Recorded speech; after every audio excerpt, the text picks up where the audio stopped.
कधीच नाही चुकणार तुमचे फेवरेट टीव्ही शोज झी5 सोबत, तेही एकदम फ्री।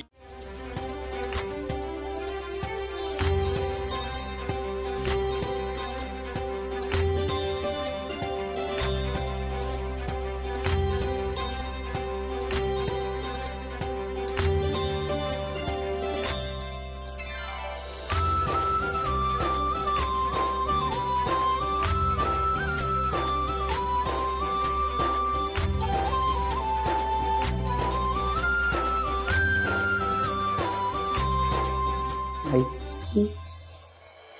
किती शांत वाटतं गे इथे।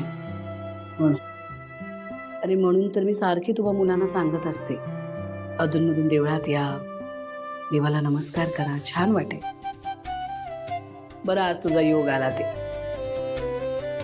आई मी जरा वेळ थांबतो इथेच, तुला प्रदक्षिणा घालायची असेल ना? बस तू आलेच।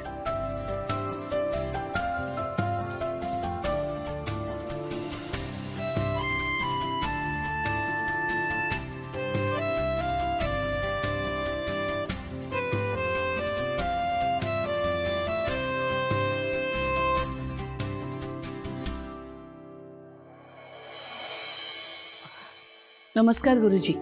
अरे नमस्कार। कसे आहात? अगदी गुरुजी, फडके गुरुजी दिसत नाहीये। तुम्हाला भेटले नाही, आत्ताच गेले ते। अगं बाई, गेले का? बरं। गुरुजी, मागच्या वेळी आपलं पण बोलणं झालं होतं, भावनासाठी स्थळ पाहत होते तेव्हा एखाद्या नजरेत आहे का चांगलं स्थळ?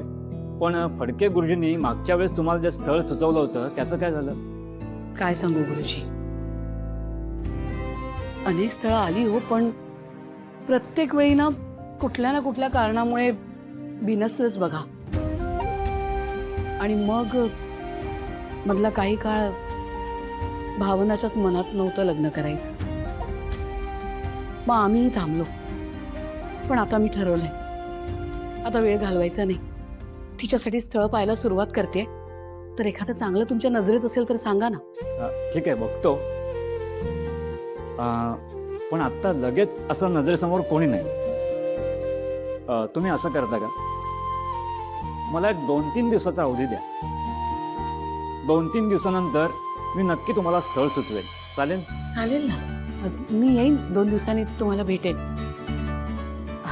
लक्षात असेल फक्त। अगदी नक्की येऊ? हो, चालेल।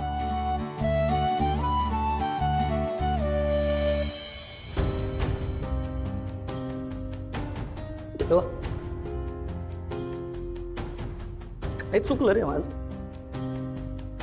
सांग ना, काय चुकलं?